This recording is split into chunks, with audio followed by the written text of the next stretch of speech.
Want to stop juggling spreadsheets, calendars, and a dozen apps just to run your rentals?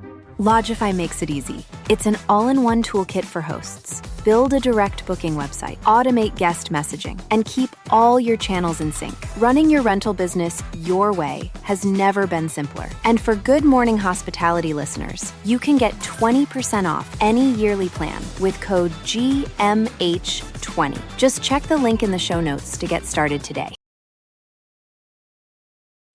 Welcome to Good Morning Hospitality, your one-stop shop for the latest news, noteworthy trends, and thought-provoking discussions across the industry. From hotels and short-term rentals to all things travel and hospitality, you'll find each episode equips you with the information that you need to start your week. Join us on Good Morning Hospitality every Monday, wherever you get your podcasts.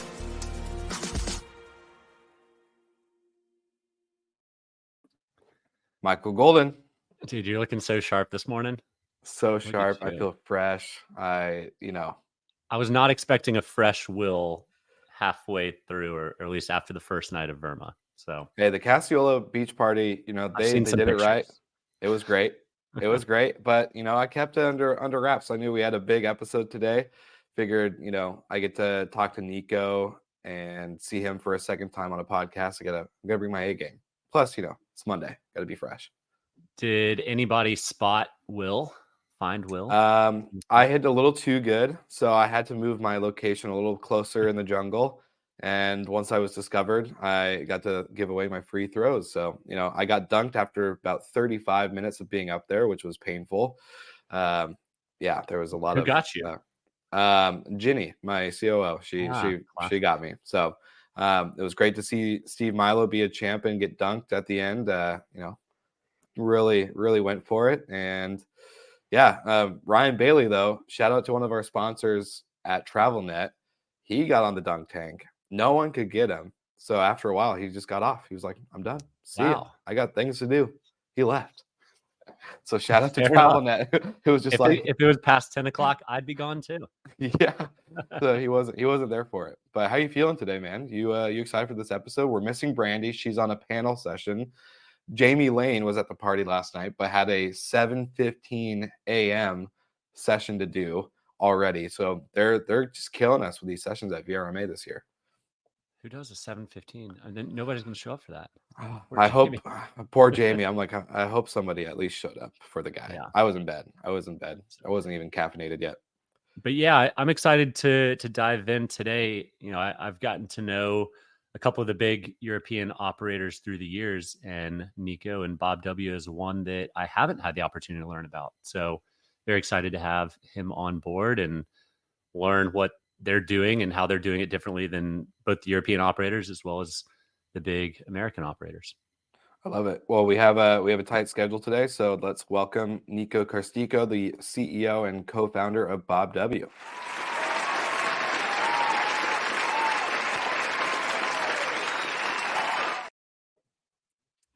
Niko. Thanks for the applause. Thanks for having me on board, guys. Super nice to see you again, Will, and nice to meet you, Michael. You as well. We ran in the same circles back in college and didn't even know it. That's right. Who would have known that a kid from the Arctic northern parts of Europe would end up in South Carolina and spend time in the southeast of the U.S., but it was a great experience. Good. Well, lots of questions for you, but before we jump into it, do you want to give a brief overview of Bob W, maybe how you started and kind of where you are today? Yeah, sure thing. So I'm from Finland originally, but grew up in the UK and the States. I'm a tech entrepreneur by background. Built a fitness activities marketplace from 2012 to 2017, and exited to corporate benefits conglomerate, and been always kind of involved where technology and physical services or intersect. Been an Airbnb super host since 2012. First, my investment apartment. So I ended up having a little side hustle of 7 apartments. And, and then in 2017, when I exited the last business, and decided I wanted to go travel in Asia to find, as we said with Will, yin yang or Zen or whatever I could get my hands on and take a break. You know, ended up figuring out, how am I going to manage these 7 apartments completely remotely? And of course, you find ways, and 6 months of soap in the closet, chat-based customer service, couple of good backup plans, good to-do list for the cleaners, and give them a bit broader mandate than a normal cleaner to sort things out. And of course, then that works out. But as a startup entrepreneur, with that tech background, you're always thinking, this whole short stay rental Airbnb is, feels like such an amateur show that, if you were actually in control of the technology, the hardware, the software, the IoT devices, as well as the space, you'd have the commercial resources to really create a space, for the next generation of travel, the Airbnb generation. You could actually not just meet the expectation of what people have for hotels, but exceed that for that next generation of traveler. And that was really the sort of undercurrent. And then looking at, the hotel industry being super consolidated, especially, across Europe. You have 7 million-ish hotel rooms, and you've got approximately 50% brand or brand affiliated. You've got brands that represent standards, and you've got standards to begin with, 5-star, 4-star, 3-star. But, look at the short stay rental space in Europe. We're pushing on, 4 to 5 million listings, depending on how you count it. Super fragmented space. There is no Hiltons and Marriotts of that space. It's, according to some studies, like 0.5% branded. And there is no standards. There's no such thing as a 4-star, 1-bedroom short stay apartment. There's not even, a name for it. Short stays, short-term rentals, vacation rentals, extended stay, service departments, alternative accommodation.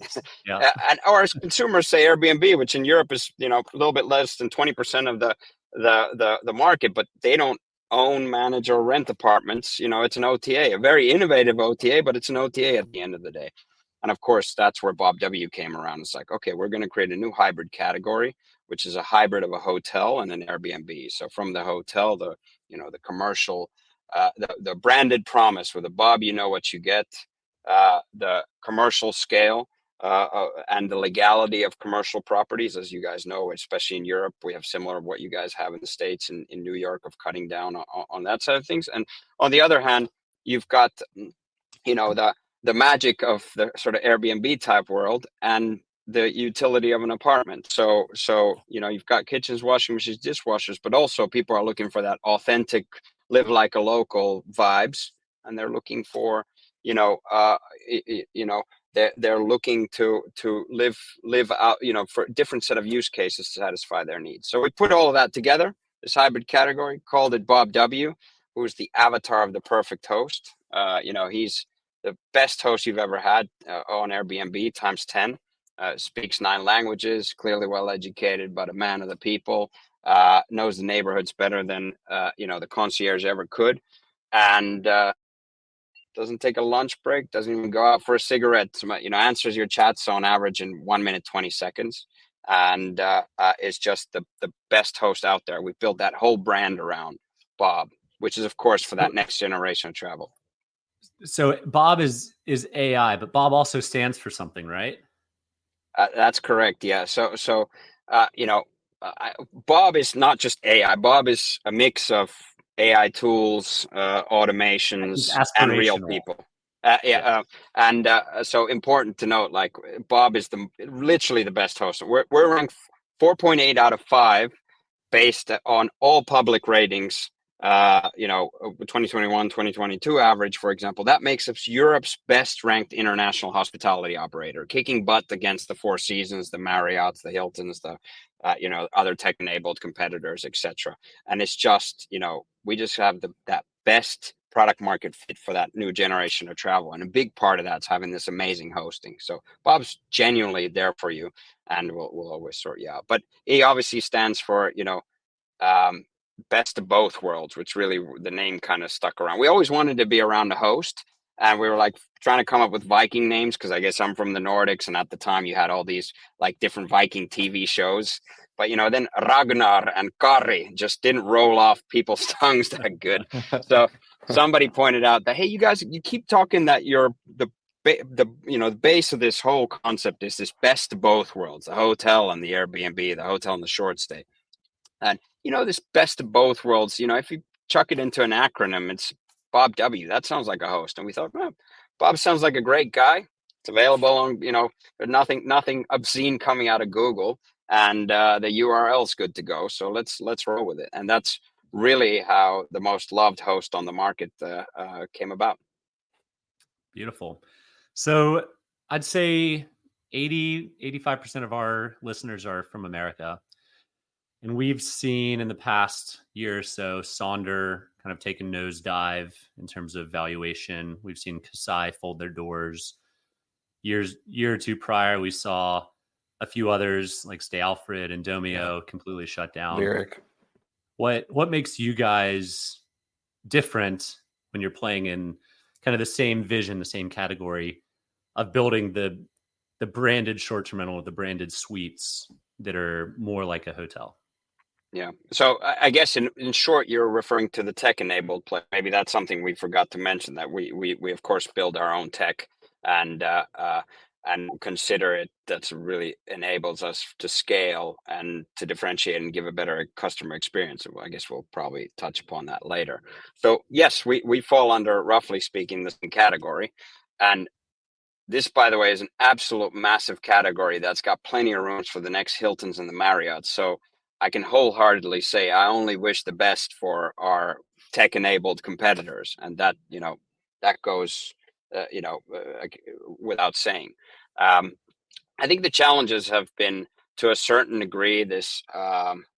If I get a little bit philosophical before we then get on to the actual differentiators, is coming myself from the tech space as well, we've had an unprecedented amount of capital available for us over the last 10 plus years, up until the recent points. And that's obviously then educated us, the tech startup founders, the peeps rethinking the industries or trying to rethink industries and going at it, as, all right, we've got all this capital available. You take a kind of a different view to growing businesses, and so you're like, okay, I'll just build this cool piece of software now, and then someday the scale is going to be so huge that the unit economics will all make sense. That, like, I'm oversimplifying, but that's kind of how it works, right? When you got an big idea, people buy into that big idea, and all you need is capital, and eventually the unit economics will pan out.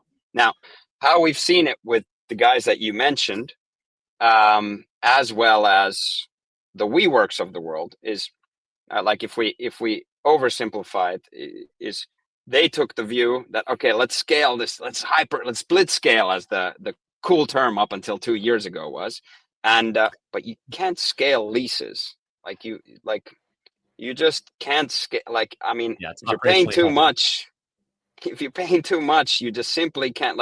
And I think that ultimately underwriting is one of these things that probably the sort of gun-ho risk capital of the world,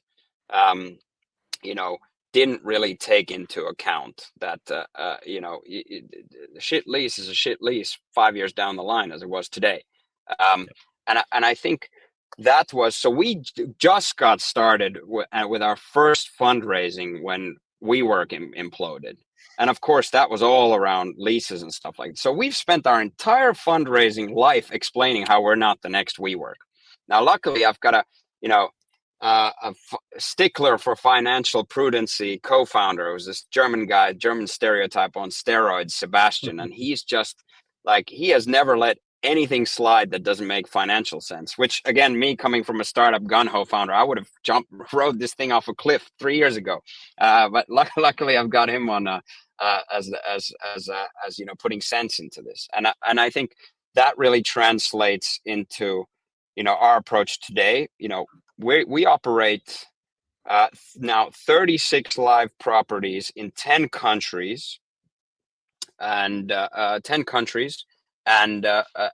ultimately, we're still, we've grown 3x since the start of the year, and yet we are profitable. So from our perspective, we figured out this lean approach and have been just very pragmatic, great customer market fit, lean approach where we run 1 FTE per property. Yet on the other side of the ball, we also have just been prudent about leases and really helped us make sure that we don't end up running this thing off the cliff because we can't scale that. It seems like a lot of your competitors might be in some of the major, the London, the Barcelona, the Madrid, the Milans, but you guys are going into some of the major ones, but also diving into some of the more micro or B type of cities, which I love. I quite prefer the smaller cities personally. But what led you guys to going into Lubeck or Tallinn instead of one of the major traditional markets? Well, I guess Tallinn was me and the German co-founder. He was based in Dublin at the time. I was based in Helsinki, but nobody in Helsinki or Dublin would give us a commercial property because hey, these two kids, what the heck do they know? And so the first property we actually found in Tallinn, which is the capital of Estonia, one of the smallest countries in Europe. Super pragmatic country, a very dynamic city, most unicorns per capita in Europe. But of course, from or most unicorns per capita, I think out of any capital in the world. But at the same time, of course, does feel a bit like the periphery, particularly from an international context. But that's where we found our first property. So that also gave us a bit of comfort. Is hey, we can deal with smaller metropolitan areas. However, from an ethos perspective, we're building a pan-European household name. We are filling a void in this sector that doesn't have standards nor brands, and we have a fabulous platform to do that because we only need 1 FTE per property, and just allows us to scale like no other. But so for us, it's really having European coverage, and the metropolitan cities and the key cities within the countries and the markets make sense. But of course, we've looked at it opportunistically. And in the case of Lubeck in Germany, for example, we acquired a company that was in the major cities, but they had one property in Lubeck. And we thought, hey, well, there's 350,000 people. That's big enough market to have a good mix of B2B and B2C. Yeah. So I think Will and I are definitely in agreement on the branding aspect of short-term rentals. Now, when you look at some of the other companies, again, maybe more American-based, like Vacasa, if I ask my next-door neighbor if they've ever heard of Vacasa, I can almost guarantee you the answer is no. Yep. The only brand name in America for short-term rentals is Airbnb. So what scale do you guys have to have for you to actually be a household name in Europe? Well, I think there's a couple of stepstones to get there. So we don't have the Coca-Cola budget, as very, very few of us do. So it's a question of what markets are you going to own in terms of awareness and in terms of customer base? And we have a very strict focus there of this sort of Airbnb generation, right? And the companies that employ them. And of course, those are usually early adopters. And where do early adopters usually come from? They're probably creative industries and tech and this kind of thing. So our focus has really been to make sure that we are catering to those key cities and arteries where they have a high presence, which for Berlin, London, Helsinki, Tallinn, Estonia are some of the key markets for that. So that's our approach is let's build that awareness in and satisfy the product market fit really heavily to this segment, and then we can go further afield, because again, it is so massive that for us to get to a Hilton or a Coca-Cola status, it's going to take a long time for sure. And what we want to do is be the most loved product on the market for our segment, and through that really build a brand for that which is a really broad niche in the grand scheme of things, but focus on certain geographies and focus on that sector and build that awareness. But inevitably, that's going to take some time.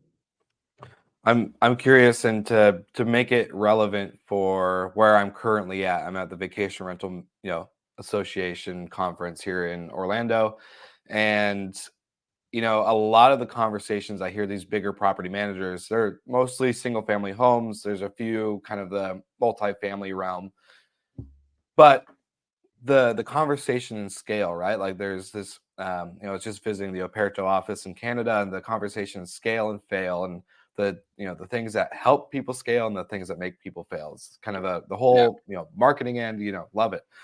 Good message. But I'm very curious because I think what we've seen, there's been, I think maybe 2018, 2019, 2020, a lot of people get into short-term rentals. They're just like, all right, I'm going to grab any properties I can. So, and I'm guilty of this. And I use myself as an example publicly to make sure like, hey, like I know this doesn't really work that great. Properties in Florida to properties in Washington to properties now in Canada. It's like, all right, we're spread thin on, we're not venture backed and we have no real investors. We're all bootstrapped. So it's a little bit different. But with this type of markets, spreadness, how do you guys feel about density versus kind of going like a mile deep versus a mile wide? Do you guys have a discussion when it comes to the Bob W brand in Europe? When do you have enough density in a market to accept another one, or to kind of scale within a certain region, as you're remaining profitable and lean and building your own tech and having your own ops in the back end? Yeah. So I mean, super interesting question, and I think these times, especially as a lot of cash has left the markets in terms of whether that be banks or investors, it's a good time to think about, do I have a viable business on my hands? And if it ain't, what do I need to do to make it a viable business? And I think if we look at this, we could be today, we've got 3,000 units in the portfolio approximately, and if we look at it from today's perspective, that if we were to, this could all be in just London. As I understand, one of your other co-hosts, she's not here today, is that she's got most of them in two cities or two areas. You could go that depth route, and that certainly has a lot of value to it. And so, all the respect to her and those kinds of business models, more broadly speaking. So for us, we really wanted to create, the brand that's equivalent to this new standard in a new category of, this hybrid category. So we understood that from an equity story perspective, we need some geographic coverage. If we're just in one city, I mean, cool, but also, we're not going to have that equity story, nor are we going to have that horizontal coverage that then builds loyalty and allows you to, service a network of businesses, et cetera, as we're about half consumers, half business. So we looked at it from that perspective as, okay, we got to have coverage. We will also have certain regions where we specifically focus on depth from that perspective. So we're in effectively apart hotels, right? Or, service department blocks where commercial zoning is allowed. So we can profitably manage our smallest ones, 8 units. We've got, it's one of our most profitable properties actually. And our largest one's over 200 units. So we can do the scale. We have 1 FTE per property, and that means we can, unlike a traditional hotel, we don't need to hire a team. I mean, we're operating Amsterdam, 2 new properties, 126 units and just under 30 units. And we've got 4 FTE on the ground. Cleaners are outsourced. So we can go to a new country with 4 people. Now, traditional hotel ain't going to go to a new country, set up a new hotel. They're going to need a lot more properties, and a big part of the strategy. Now, what we can just go is we can go in very light, and that's thanks to the technology and the platform that we built around with this tech, which allows us to scale. So even though you could say, okay, these guys don't have focus, they're already pushing into 16 cities across 10 countries in Europe.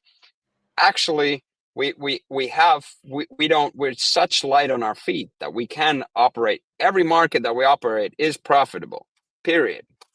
So we can do that in such a light scale, and that allows us to do that. So I think from a business perspective, whether that's single units or multi-units or however anybody runs, you got to look at and understand the fundamentals of your profile. Our first 5 apartments were individual apartments. And we obviously then started saying, this whole cleaning, logistics, operations is going to be hell. Let's do commercial properties. And we let go of those 5 individual, resi apartments. And we got our first commercial property, 41 units. And we've never looked back since then. Of course, in Europe as well, there's a lot of legality vows, like similar that we've seen in New York recently. So we want to be on the right side of legislation. Yeah, I was going to say I think like a lot of people either listening to this episode or even us would be a little skeptical on that, like, 1 FTE per property. But hearing the service scores, I think if you're able to back it with the quality of service still being in play and not like, unfortunately to name companies like Kasai, where I think they definitely went the scale, let's get to this, spreadness and then, the quality, goes down on top of many other things that make it, non-viable as a business. But I think the fact that you guys can balance that makes it be like, okay, like it is doable, right? It's just not easy. And so I think kudos to you guys on that, and I'll let Michael take the stage. I know he's got a question. Well, no, I mean, I love it. In some of those cities like Amsterdam, it's really, really hard to get hotel licenses. So if you have them, they're extremely valuable. And how are you guys addressing some of the cities that have really big backlash, like Amsterdam or Barcelona, against over tourism? And does that weigh into your financial co-founders' math when exploring new markets? Because you could have a result like New York that comes out with a flat-out ban. If you're licensed to, yes, you're kind of insular to it, and it might in fact turn it into a better market for you. So how do you guys think about this? From a Karmar's perspective, I don't want anything bad to short-term rental operators, but we take zero operational risk, which means that we are under hotel licenses or service department licenses and stuff like that. So we do, to a certain degree, probably benefit from those bans. Again, I think it's bad for the industry. And again, important to remember, of course, is that when they say, Airbnb is banned in Amsterdam, actually Airbnb isn't banned in Amsterdam. It's doing resi, resi hosting in resi buildings with any platform, including Airbnb. So from our perspective, we of course, we only enter a market if we can enter a market. So can we get the right kind of hotel licenses, etc. Our Amsterdam Nord property is effectively 120. It's the last hotel license that was given in the inner city of Amsterdam. We didn't know that. I mean, we rent or we lease or manage. Yeah, no more. Gas cars, no more in Amsterdam. Exactly. So exactly. We're running up on time, Niko, and we like to end with some rapid fire questions. Sure. So try and keep them short and sweet. But that's not my forte, but I'll try. Try one word if you can. Yeah. So beach or ski? Ski. City or countryside? City. Cross country ski or downhill ski? Both. Okay, you're crazy. Cross country skiing is just insane to me. Hey, I'm born from the Arctic Circle. We came out of the womb with skis. Yeah. So dream exit: IPO, sell to a hotel flag, or keep it forever? We love what we're doing. I think to unlock more resources and take to next level, there's likely an exit there, which doesn't necessarily mean that we're out of the game with co-founder and the broader team. I think IPO is a dreamy, lofty goal, but it's got a lot to do with timing and market sentiment and all that stuff. So I think, uh, we're not focused on our personal exit from a business, but from a maturity perspective, I think that there's a sort of private equity or IPO, or, and private equity can be, leverage buyout, or it can be a propco opco play at some point, and that could unlock the next series of growth in there. I think a lot of times, if you look at us, we've been akin to some of the more design focused hospitality operators like Hoxton and 25 Hours and Ennismore. We're a more pragmatic, apartment version of that.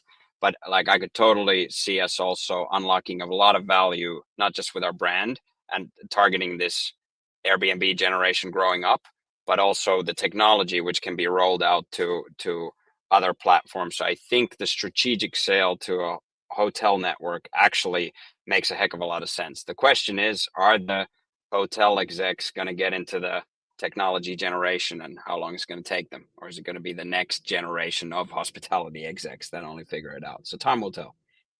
Interesting. All right, last question. What is the biggest challenge in the business today? Short and sweet. I know everybody in the industry keeps saying it's finding good people, but we're very fortunate. Of course, we have that challenge, but we're fortunate we don't actually need a lot of people on the ground.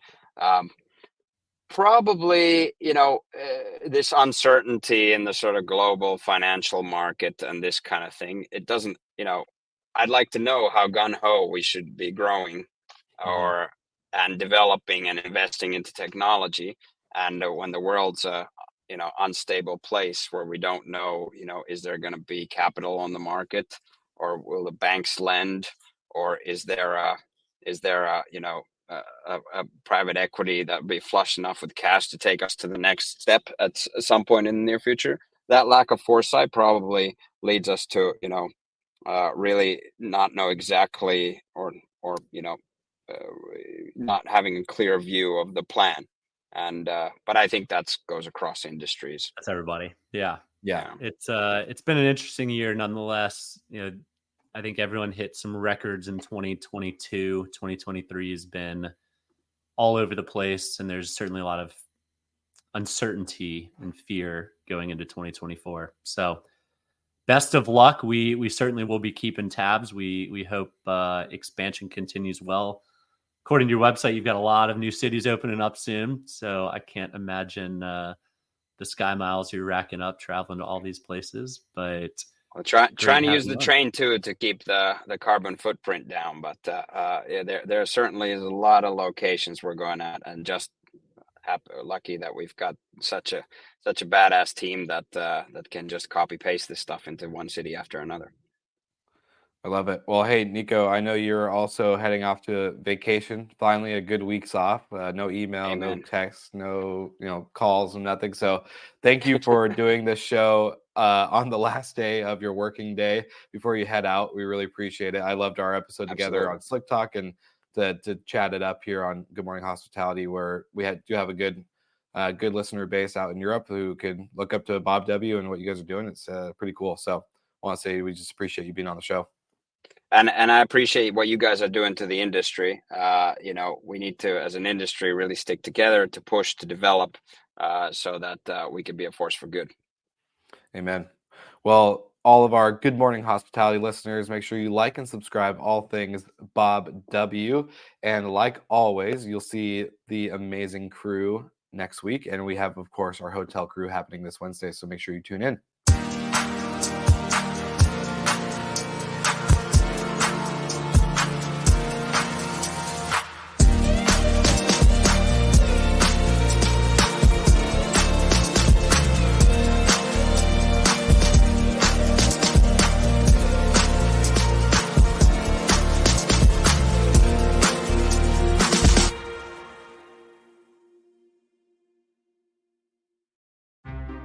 Want to stop juggling spreadsheets, calendars, and a dozen apps just to run your rentals?